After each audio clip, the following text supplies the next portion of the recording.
सन्नाटे को चीरती मिसाइल का शोर हुआ।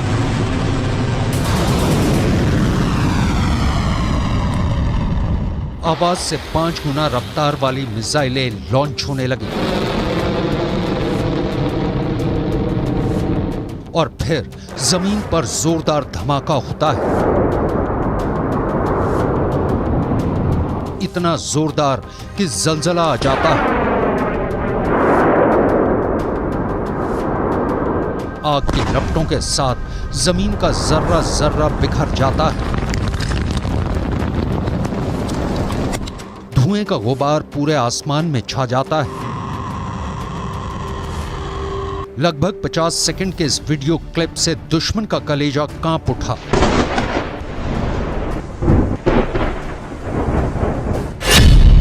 पहली मिसाइल,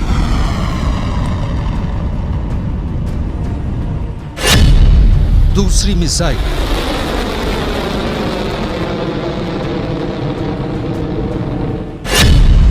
तीसरी मिसाइल, एक के बाद एक 3 मिसाइलें टारगेट पर छोड़ी जाती हैं और फिर तीनों अपने टारगेट पर कुछ इस तरह गिरती हैं।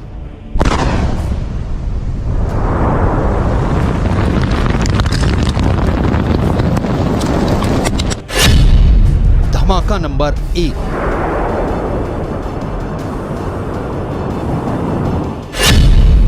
धमाका नंबर 2,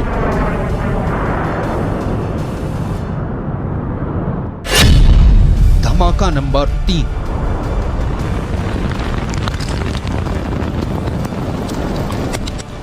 धमाका ईरान में किया गया, लेकिन इसकी आवाज तेल अवीव तक पहुंची। इस ब्लास्ट का शोर हजारों किलोमीटर दूर व्हाइट हाउस में भी सुना गया। इतना जोरदार धमाका था कि नेतन्याहू और बाइडेन का दिल बैठ गया।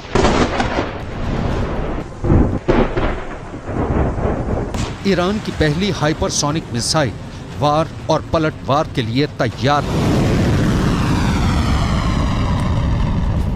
इस घातक हथियार की रेंज, इसकी रफ्तार, सब कुछ बहुत बड़ा सीक्रेट है जिसे ईरान अब दुनिया को बताना चाहता है। ईरान की ऐसी मिसाइल का पोस्टर 1 साल पहले छप गया था। तेहरान की सड़कों पर चप्पे चप्पे में पोस्टर लगाया गया। पोस्टर में मिसाइल की फोटो, साथ में टारगेट का नाम फारसी और हिब्रू में पोस्टर में लिखा था। 400 सेकंड में टारगेट तेल अवीव ध्वस्त।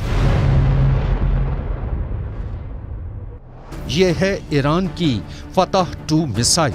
रेंज 1.5 से 2000 किलोमीटर, यानी ईरान से इजराइल तक यह हमला करेगी और इसे रोकना नामुमकिन होगा।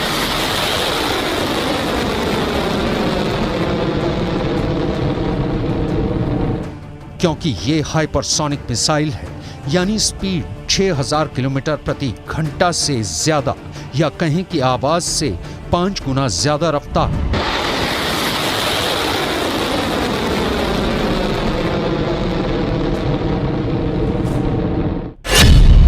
फतह का फारसी में मतलब होता है विजेता, और ईरान इसी नाम के जरिए नेतन्याहू को एक संदेश देना चाहता है।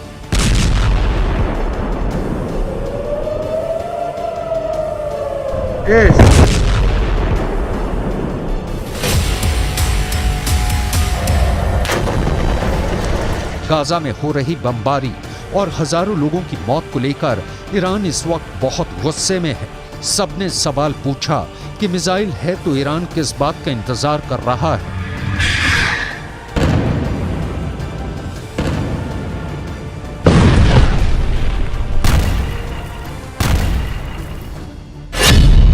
ये बात साफ है कि फतह का टारगेट इजराइल है।